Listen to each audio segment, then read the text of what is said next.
Hello, everybody, and welcome to another episode of Blood on the Razor Wire TV, where we bring it to you real and we bring it to you raw. Hit the subscribe button, hit that like button, and don't forget to get the book Blood on the Razor Wire, same as Blood on the Razor Wire TV. For real, this is probably one of the most special guests I could ever have on this show. And like I say, it's real and it's raw. I'm gonna keep it 100, man. This man was charged with, some serious stuff. Let's just say that. I'll let him introduce himself, tell you a little bit about his situation, his case, and we're gonna go from there. DL, man, tell the people who you are, man, where you're from, and let's talk a little bit about that case. All right, first and foremost, my name is Damien Lott, but I used to go by the handle of DL. I really don't prefer that too much no more, but it's always good, you know what I'm saying, for my friends, man. I do consider you a friend of mine. We spent a lot of time together, you know what I mean? So it's always cool, man. But yeah, man, I got convicted in May of 2002 on the Hobbs Act. I got convicted of distributing 100 grams or more crack cocaine, 5 keys or less of powder cocaine. I was sentenced to 40 years in federal prison, and I ended up doing 17 years. I was released 2019, March of 2019. So listen, I'm gonna jump right into it, man. I remember I was in the county jail with you, man, when you were getting ready to go to trial and all that. I was getting ready to go. And I remember reading an article in the paper, man, it said Rochester's worst of the worst. You remember that article? I remember that article, bro. So they had you in there. They had Preem, T-Rock, who I was with, man, and good dude, man. I really respect that dude for a lot of reasons. I had got stabbed, when I was USP Lee, and he was going to put that work in, man. Dude would have came out of the shoe. I got nothing but love for that dude, man. Divine, Sean Rucker, Ted, I was with Ted. So anyway, man, why did they call you guys the worst of the worst, man? They called us the worst of the worst, man, because they felt like they was getting the worst individuals off the streets at that time, which was crazy, man, because, I had connections with Preem. I grew up with Preem. I knew Preem for a long time. T-Rock, that was my best friend, man, since we was like since we was 10 years old, you know what I mean? Ted and them, I just knew them through certain associates of mine. So a lot of the people who they had on the case, it wasn't even really like, all of us was really involved with each other. You know what I mean?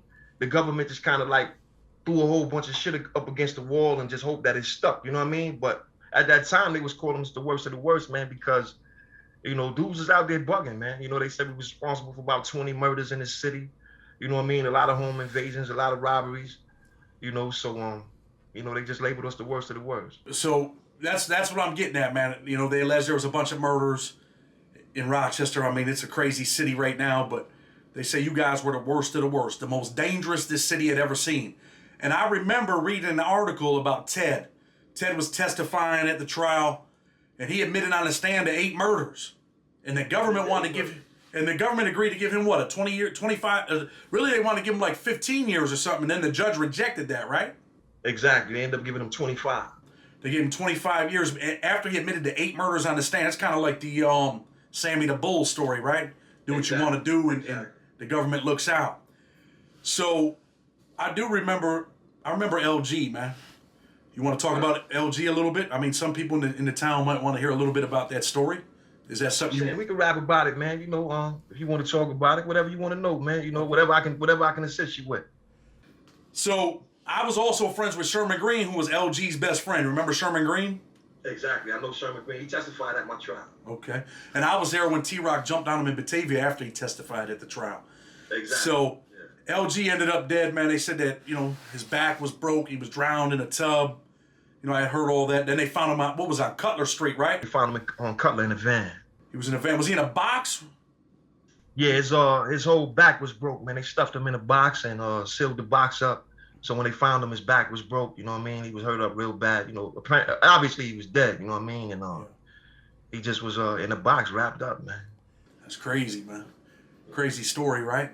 Crazy shit happens in this city, man. People don't realize that. How old was LG, you think, man? I don't remember how old he was, but I don't know. When I fell, man, I was 27, man. When I went to trial, I was 27. I had just turned 27 that year. So I'm giving LG maybe a couple years older than me, man. So I want to say LG might have been 29. You know what I mean? 28, 29, maybe possibly 30. No older than 30 though. Okay, so LG's no older than 30, getting money. Dude was getting money, right? Yeah, he was definitely getting money. Is that why you think he became a target, man? Well, I'm saying, man, I can only go off what Ted Francis testified to at the trial. Yeah. Because as far as that situation, as far as that particular robbery, I wasn't on that particular robbery. Ted testified at the trial that he participated with Supreme on that robbery, and that, you know what I mean, it was him and Supreme who had put that work in, and basically, you know what I'm saying, murdered LG. You know what I'm saying, for allegedly, I think it was like 50,000. They ended up getting like 50,000. You know what I mean, from him. You know what I mean. They lured him up into the building. You know what I mean, and ended up killing him or whatever. You know what I mean, for the money.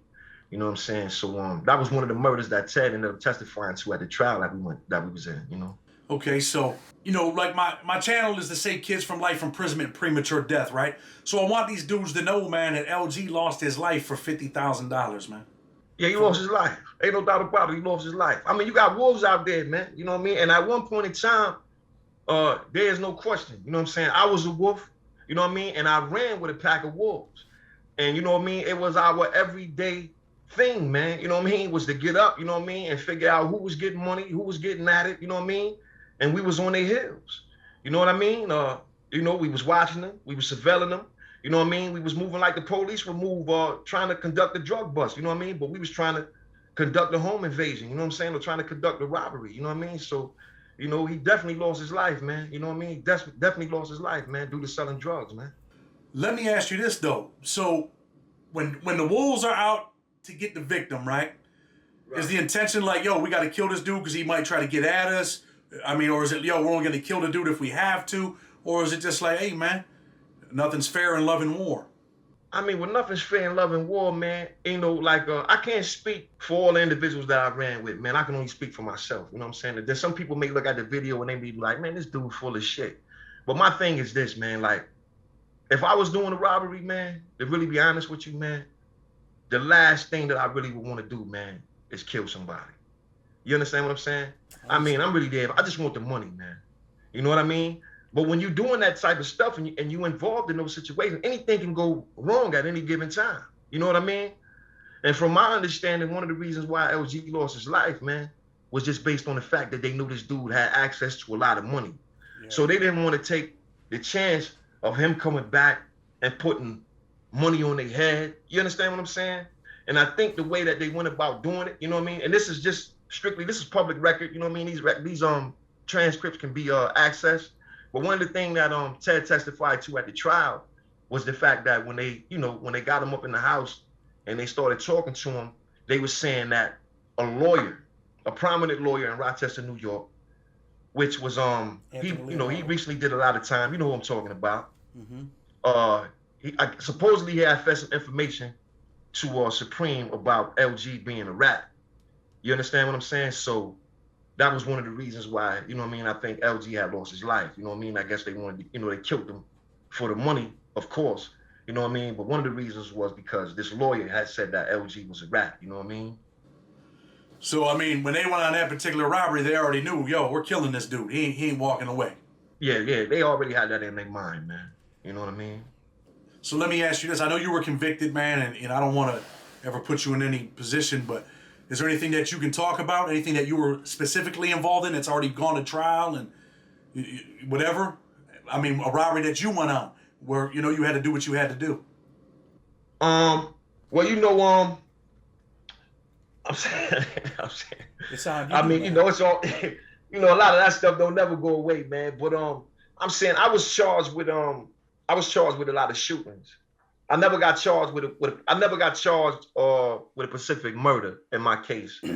Although, you know what I'm saying, they said I was responsible for a few murders, but nobody never came to trial and testified about any murder that I was involved in particular. Okay. But I was involved in some shootings. You know what I mean? There was some shootings that had took place.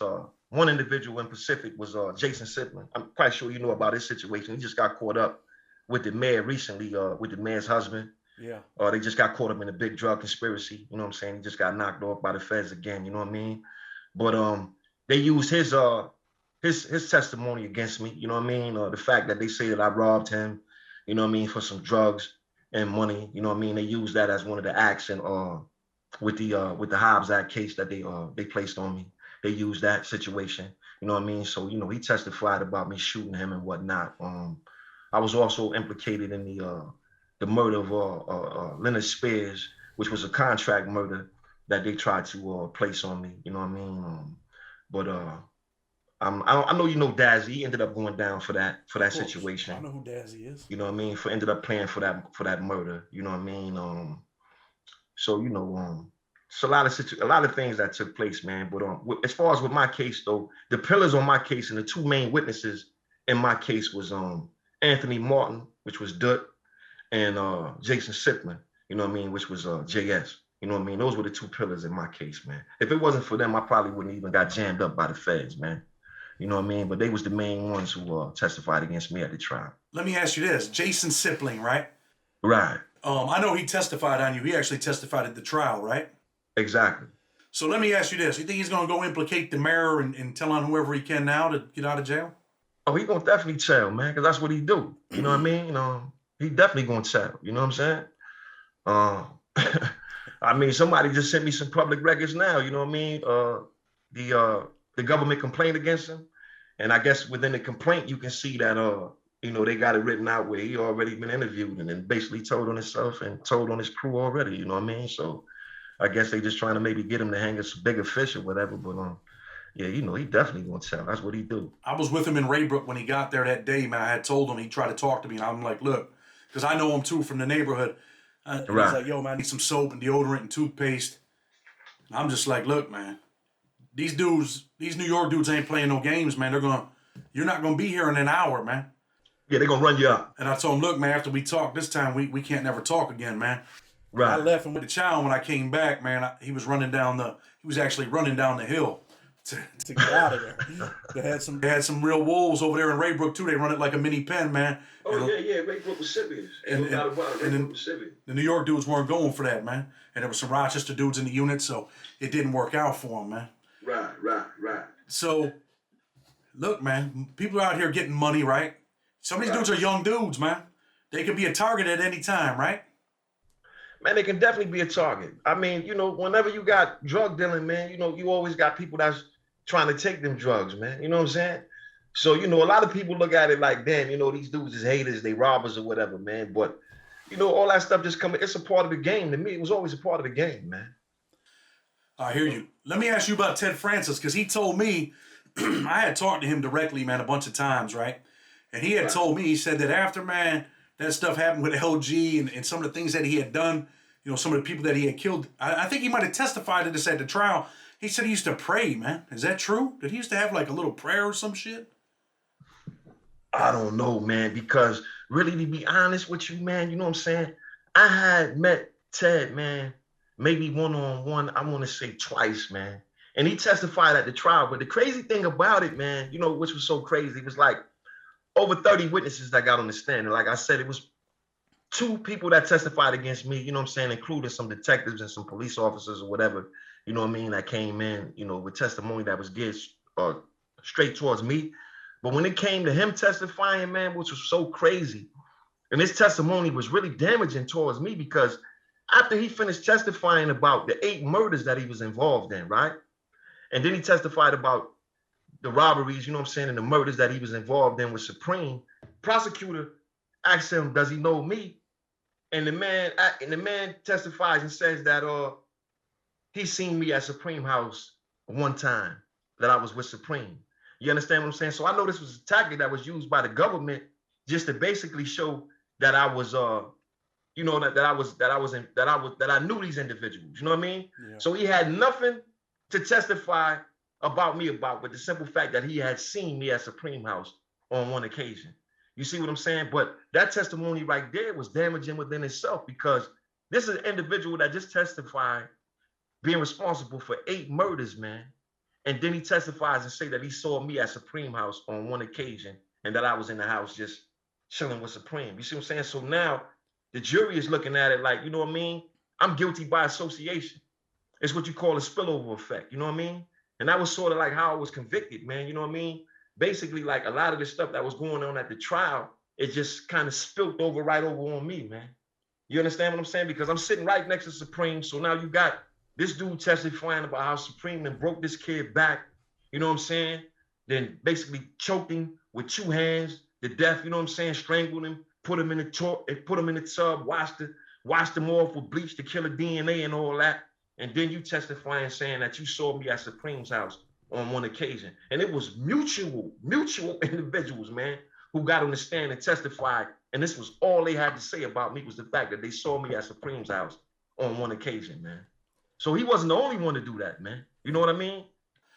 How much time Preem get? Life plus 55? Yeah, Preem got 55 plus life. He got 55 years plus life. Damn, crazy. How many murders did they say Supreme was involved in? They said Supreme was involved in about at least 10 murders, man. At least 10 murders. 10 murders. Do you think it ever got out of control where he was doing it because he enjoyed to do it, or was he just doing it because it was strictly business? I don't know, man. That's a demonic.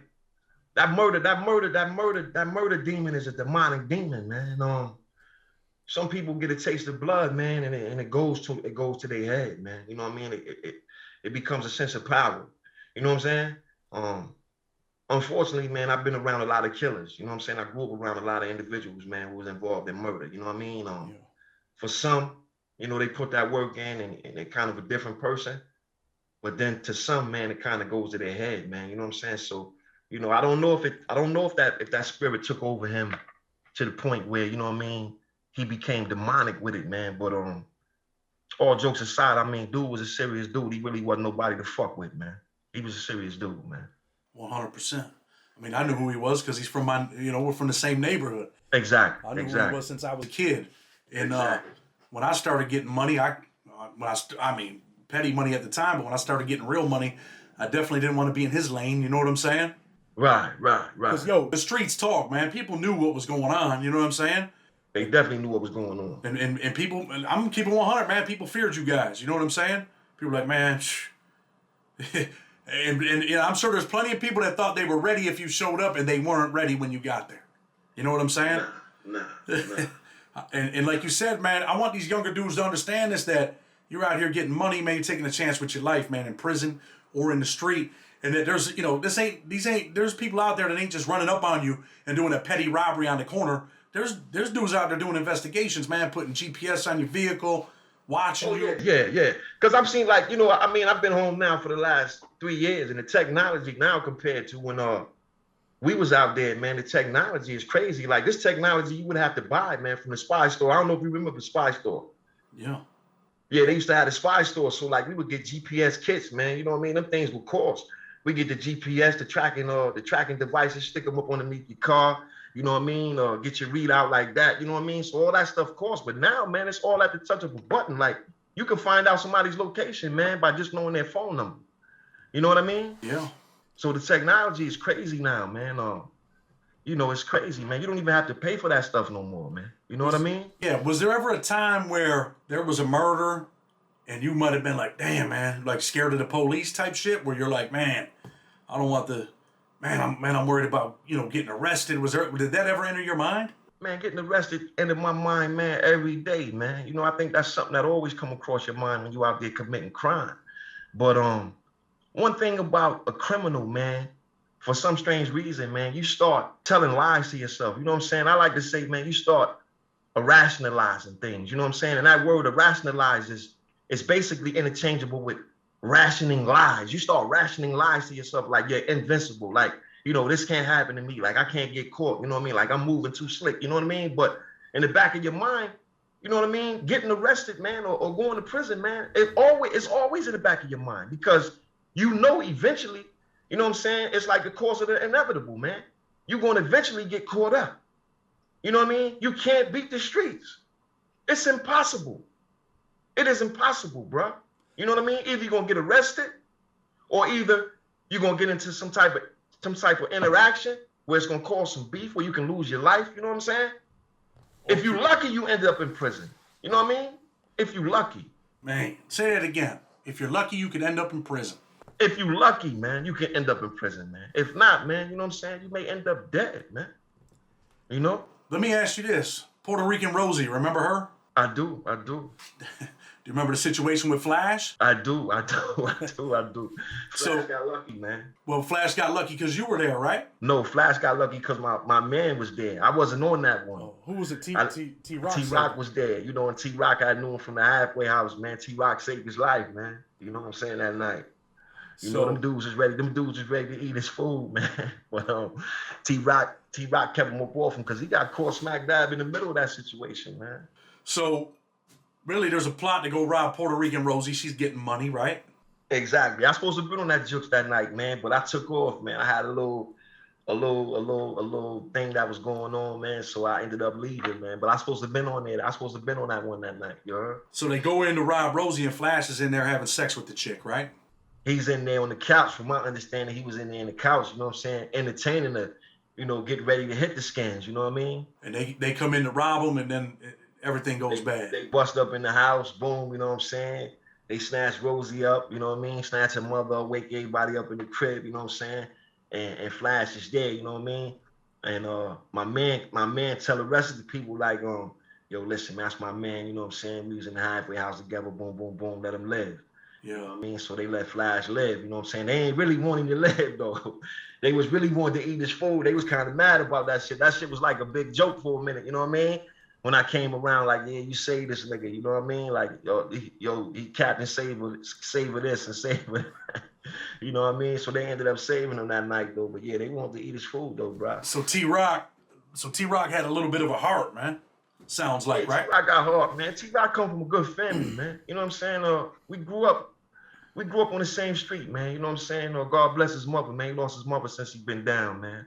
Same. But you know, we both come from good homes, man. You know what I'm saying? So it was outside influences, man, that shaped us, man. But inside our houses, man, both of our mothers were hardworking parents. You know what I'm saying? You know, I grew up in the house with my mom and my grandmother. He grew up in the household with his mother, you know what I'm saying, his sister and his little brother. You know what I mean? We both didn't have no father figures in the household, but we had strong mothers, man, who really wanted the best for us, man. You know what I mean? They really wanted us to go to school and shit like that and, you know what I mean, get educations and all that. It wasn't like a lot of the other friends that I grew up whose mothers were on drugs, man, and getting high and, you know what I mean, they had to fend for themselves. Me and him didn't really come from households like that, man. I can't front.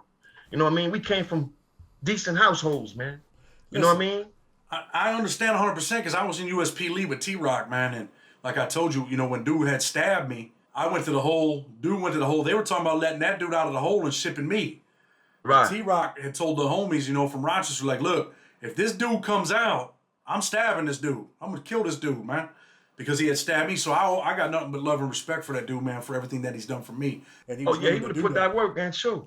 For 100%. He was a dangerous dude, too. You know what I mean? And he put that work, man. She would have put that work, man. And all you guys, how tall are you, DL? I'm 6'4". You're 6. How tall's T-Rock? T is 6. T like 6'2", 6'3". So I want people to know, man, these ain't no little dudes coming in this house, man, to get you. These are big dudes, man, that are serious, playing no games. And Preem was about 6 feet. Divine was about damn near 5'11", and about damn near 350 pounds, you heard? Yeah. Oh, Divine. What's going on? Where is Divine? Is he in the street? Where's he at? Man, Divine is in the street, which was crazy, man, because, you know, me and Divine, man, we had some beef, man. You know what I'm saying? Prior to us getting locked up, you know, Divine had got shot up, man. Some people had put some money on him.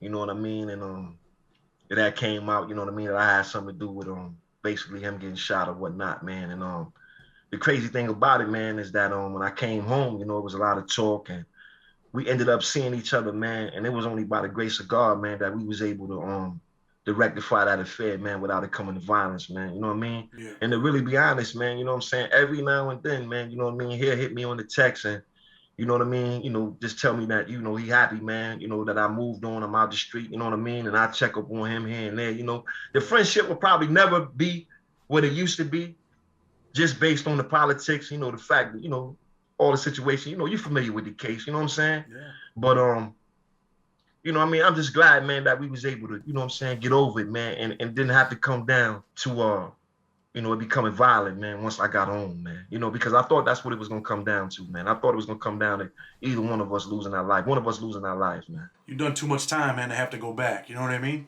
Exactly. For real. Let me ask you a couple more things. Ted Francis, he got shot too, didn't he? Didn't Preem shoot him even though he was out robbing with him? Yeah. Preem shot him, man. The crazy thing about that situation was that all that evolved around the LG situation. After that LG situation, according to what Ted testified to at the trial, you know what I'm saying?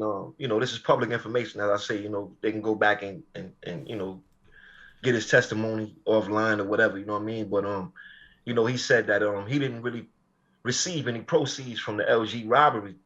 So what he did was they did another robbery, and they ended up getting like a half a brick, you know what I'm saying, and some thousands or whatever. But he had a key to Preem house. So after Preem didn't give him nothing from the LG robbery, they caught the other robbery. They had the half a key at the crib. Ted doubled back on Supreme, went and got the half a key, and then disappeared for like a month.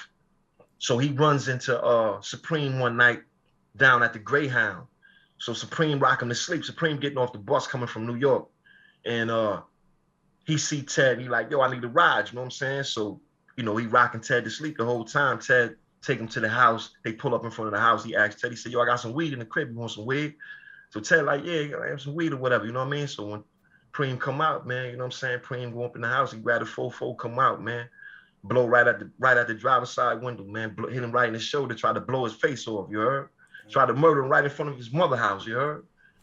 Yeah, you know what I mean? That's how serious that kid was, you know what I mean? He wasn't faking, you know what I mean? So after that, you know what I mean? Shit just kind of went downhill. You know what I mean? Ted is a killer, man. A vicious killer. You know what I'm saying? Like really like a sociopathic killer, man. This dude got a lot of murders under his belt, you heard? But I don't know if he just knew that he was dealing with somebody that was extremely more dangerous than him, man.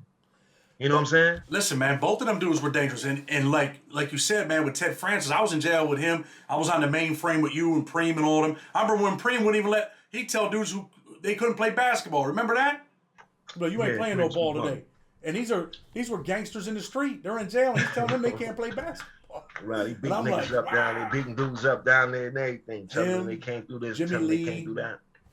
Man, and I haven't spoke to him, man, but from my understanding, he back down. I think he finna get some time back, man. I heard he's back down here now, going back to court, man. And I don't know if they're gonna give him a fair shake, man. But I know he got a case in the court right now. He ended up making it to an FCI too, right? He got out of the pen. Yeah, he's in not Danbury. He's in Schuylkill. No, not Schuylkill. What's that place up there in New Hampshire, the new spot? Oh, Berlin. Berlin. Yeah, he was in Berlin. Dangerous dude, man. Like you said, Ted Francis, man, when you talk to him, you could see that he was a killer in his eyes, man. And the way that he told. He was a baby in prison. Without his pistol, he was a cold sucker, man. I'm talking about cold sucker, Chad. You know what I mean? I was in Youngstown, Ohio with him, man, many, many years ago. Before all that stuff had came out, and I talked to him. I was in Street Plaza with him at one point, too, in the county jail. And that's where I first had met him before all the stuff came out about him, testifying and all that stuff. And then I was with him in Youngstown, Ohio. And I had seen him years later, and I'm like, damn, bro, what's going on with you? You ain't sentenced, you ain't. And he's like, nah, man, I don't know what's going on. He tried to act like whatever. You know how dudes do in jail, but it is what it is, man. But listen, man, is there anything you want to say to the people? We're going to talk about that commissary thing, too, but is there anything that you want to say to the people, man? Nah, not really, man. I'm just glad, you know what I'm saying, that you got a show, man. You know what I'm saying, that you're trying to get a youth, you know what I'm saying, a better example, man. You know what I'm saying? I appreciate you, you know what I'm saying, you inviting me to the show, you know what I mean? Right now, man, I'm not really doing too much of anything, man. I sit on the board of trustees, man, for this organization, which is called the Commissary Fund. So what this organization is geared towards doing, man, is helping people in prison, man, who are basically not able to assist, to not get enough help from the street. You know what I mean? Yeah. So my family, she runs the program. It's her non-for-profit organization, and like I said, man, the Commissary Fund is just geared towards donating money, man, to those who in need of help, man, in prison, man. You know, it's hard in there, man. If you're not really getting any help, man, it's hard, man. The food is horrible, man. It's really hard, man. You know what I'm saying? So I try to I'm sitting on the board with that, and I kind of give them a better insight on to what's going on inside of the prisons, you know what I mean? Because none of them been to prison before, you know what I mean? They just really want to help, man. There's a lot going on. A lot of people out here want to help with prison reform, man. A lot of people want to help prisoners, man. You know what I'm saying? Yeah. So, you know, that's kind of where I'm at right now, man. I'm going to put that link up, man. And anybody that's watching the show, man, you want to donate, they're doing good things with the money. They're sending it to people, man, that are in prison struggling, people that don't even have enough money to buy a bar of soap, deodorant, because their parents passed away since they've been in jail, things like that. Those are the people that they're helping out. So I'm going to put that link. I'm going to ask people, man, donate, man, anything, man, $10, $5, $25, whatever you can do. I'm going to put the link up so that people can donate to that. And I want to ask you one more thing, right? Well, two. First, okay. I want to ask you this. So, really, man, when you're in the streets, you're in the streets. It don't matter how old you are. You're 15, 16, 17. Even some of them dudes are getting money. So even they can become a victim, right? 16? Yeah, man, I'm saying it don't matter how old dudes is, man, getting money, man. You know what I'm saying? You know, man, the crew I was running, man, they was hitting licks for high stakes, though. You know what I mean? Yeah. I mean, it wasn't like we was playing around, man, trying to knock nobody off for no $3,000 and $4,000. You know what I mean? Yeah. When we was knocking dudes off, dudes was really trying to check dudes, man. You know what I mean? 50, 100 or better. You know what I'm saying? So if they knew you was getting money on that type of level, man, you know what I mean? You know, they was at you. You know what I'm saying? But it was a point in time, you know, because I've been doing robberies, man, since I probably was about 18 years old. I started robbing. You know what I mean? So it was a time when I used to do a lot of street corner robberies. You know what I mean? People you know like what I mean? Catch dudes hustling on the corner. You know what I mean? Shit then went sour like that. You know what I mean? People like you know. Did you hear me? Huh? People like Gypco? That was a whole nother situation, man. That was a whole nother situation. That was a robbery. Me and Gypco did a robbery together. You know what I'm saying? And he ended up basically reneging on some of the proceeds from the robbery. You know what I'm saying? Running his mouth. You know what I'm saying? People knew who he was. They didn't know who I was. The shit went sour. You already know the rest. You know what I'm saying? He ended up, you know what I mean, getting hit up. You know what I mean? I went to trial for that, man. I beat that. I got acquitted of that. I knew you got acquitted. You know what I mean? But yeah, you know the deal with Gypco, man. You know, he got shot in his head a couple times. You know what I'm saying? Got shot in the head and lived. I remember seeing him, man, when I was in Attica or Elmira. I had seen him. He was limping, and he was in rough shape. How about this? I was with Terry White. Remember T? Was from Plymouth. Right. Fat Terry, right? Yeah. But he ain't fat no more though. No. When I seen him, he ended up with 50 years, and then he ended up winning his case. And when I had seen him, man, he had lost his mind. He had told me, he said, Chad, look at me, man. Look what the streets did to me. They took my leg. His leg was gone. He didn't have a leg no more. Right. He said, look what the streets did. It took my leg, man. It gave me 57 years, man. And he was just bugged out. He had lost his mind. But listen, man, I know you're a writer. I was with you in jail, man. You were trying to put this book together. You got the book almost done. We're going to promote that book on Blood on the Razor Wire TV, man. Try to help you put some money in your pocket, man. Yeah, the book is titled Retribution, man. It'll be out soon. I'm working on the end of it now. It's a fiction, man. It's a fiction book that's basically, you know what I'm saying, just from the streets of Rochester, you know what I'm saying? It's revolved around an individual that's a hit, man. You know what I mean? But he's battling, you know what I mean, the good side of life and the bad side of life. So he's like on his last contract, you know what I'm saying, where he's like really going through a lot of things from a psychological standpoint. You understand what I'm saying? But it's a great book. I got another book that I had, a story that I had wrote. Yeah, this book right here, man. I was featured in this book right here. It's Zane, Busybodies. I was featured in this. It's an anthology of a whole bunch of writers. So I was featured in this book right here. This was in 2013, man. So I got a lot of work I'm doing right now with writing, man. But my debut novel is gonna be coming soon. That's titled Retribution, man. And we're definitely gonna put it on my channel, man. Listen, man, I appreciate you. I'm gonna close the show, man. Tell people, man, Blood on the Razor Wire TV. Hit that like button, hit the subscribe button. We bring it to you real, we bring it to you raw. Most people don't get people like DL on their channel. Support us, support what we're doing, man. And make sure you get my book, Blood on the Razor Wire. Until tomorrow, we're out.